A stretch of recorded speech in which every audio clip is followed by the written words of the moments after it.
This base has too many anti-air setups that it defends every single air army. If you think air defenses are the only reason a base stops dragons, by the end of this video, you'll rethink that completely. Because I'm about to show you several other anti-air traps and defenses this base uses. Hey Clashers, I'm Bob the Builder, and today I've got a Town Hall 11 anti-air base that'll shred all kinds of air attacks. Before we jump in, here's what you'll see in this video. I'll first explain which formats this base is suited for, then do a deep dive on the base analysis, including the best CC combos to run. And finally, I'll show you real defense replays that prove this base works against meta air attacks. So let's get started. This is an anti-3-star setup, perfect for Clan Wars, CWL, or even ESL tournaments. One of the first things you'll notice is that the Town Hall is placed outside the base. Why? Because at TH11 and below, the Town Hall is just a building. It doesn't deal any damage like Giga Tesla or Giga Inferno at higher levels. By pushing it out, we free up space inside the base for more defensive firepower, which means more punishment for the attacking troops as they push into the core. Quickly like and subscribe if you want best defenses, as I post only the best bases for all Town Halls.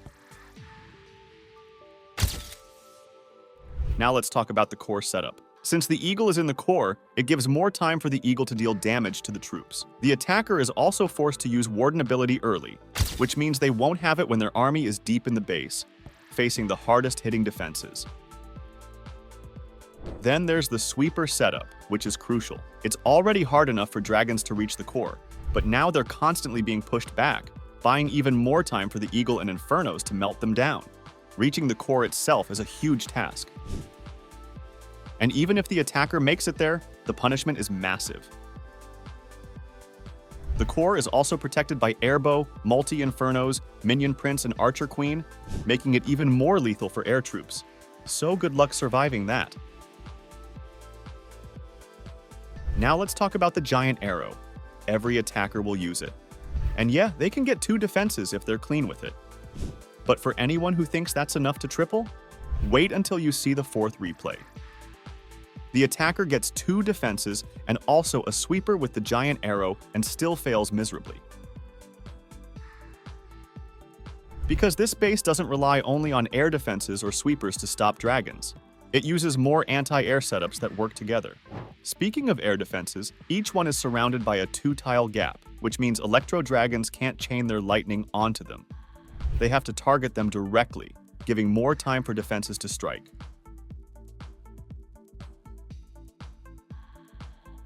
It's the same for the Multi-Infernos. They're spaced away from other buildings and surrounded by high HP storages, so the attacker can't splash them down easily. And all that extra time means extra damage on their army. And one last thing before we jump to the replays, don't miss the 2nd replay. The attacker clears every air defense and even takes out both sweepers, and still fails. That proves this base doesn't need air defenses to stop air hits. It's built with multiple anti-air setups that shut attacks down at every stage. Okay, now I tested this base with multiple defensive CC combos, and these 2 worked great for me. You can use 2 super minions, 1 headhunters and archers for more damage on dragons. But when you use 5 headhunters and archers, Grand Warden gets wrecked early, and the dragons won't have his assistance, which can mess up the hit so bad. Alright, that's all about the base analysis. You'll have a better idea about why this base can defend. See, when you watch my videos, you don't just copy bases, you learn something along with it. Alright, let's get to see the base in action now.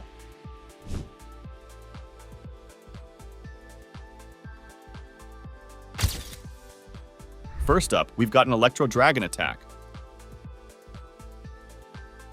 The attacker sets a clean funnel using the heroes on the 730 side, and then sends the E-Drags straight in from the Town Hall side with an early double rage spells.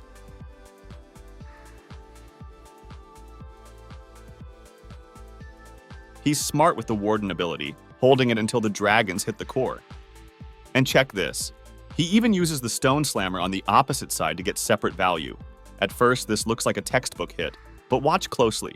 Did you notice the Headhunter taking out the Grand Warden? That made a huge difference. The dragons lose their HP buff, and that's when the Minion Prince, Queen, and air defenses step up. They team up and shred through the dragons. One setup failed, but the others kicked in. That's exactly how this base works. Layered anti-air defense.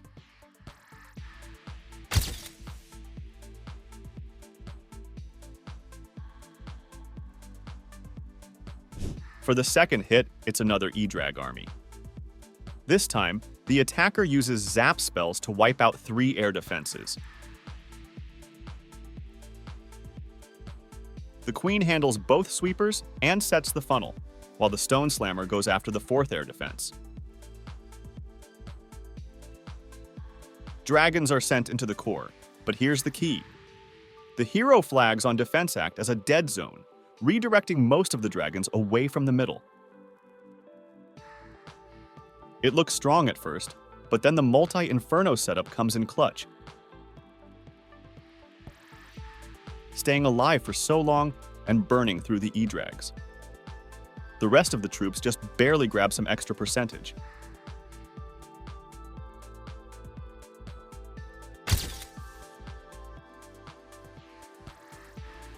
Next up, a Zap Dragon hit. The Queen comes from the top side, and the giant arrow picks off an air defense and a sweeper. So far, so good. But then the attacker tries to chain zap spells for extra value and totally messes it up. That mistake alone costs him big. The dragons push into the core. But this is where the sweeper setup goes to work. It constantly pushes the dragons off path, giving more time for defenses to do their job.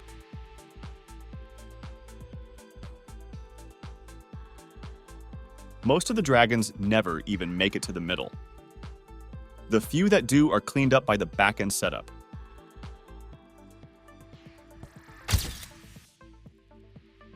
Alright, now this is the hit I mentioned earlier during the base breakdown.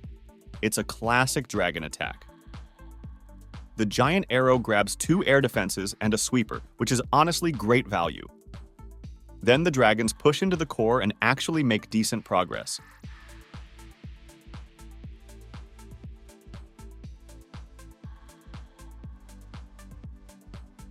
But the moment they hit the back end, everything collapses.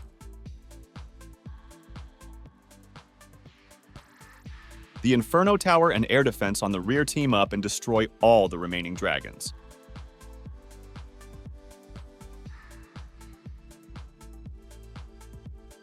Solid start, but again, another clean defense. Here's the final replay, a Zap Dragon hit, similar to the third attack. But this time, the zap spells land perfectly and pick off solid value. The dragons are again sent into the core, but now both sweepers are still standing. And this is where things spiral. The sweepers continuously push the dragons away, keeping them from locking onto the core defenses. Plus, watch how the super minion comes into play and chips away at their HP. The Eagle artillery stays untouched, and once again, the base picks up another easy defense.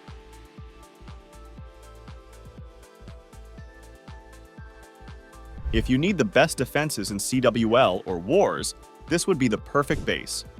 Go for it! Copy the base link from the description and let me know how it does for you. If you're looking for more Town Hall 11 bases, I'll attach them in the end card.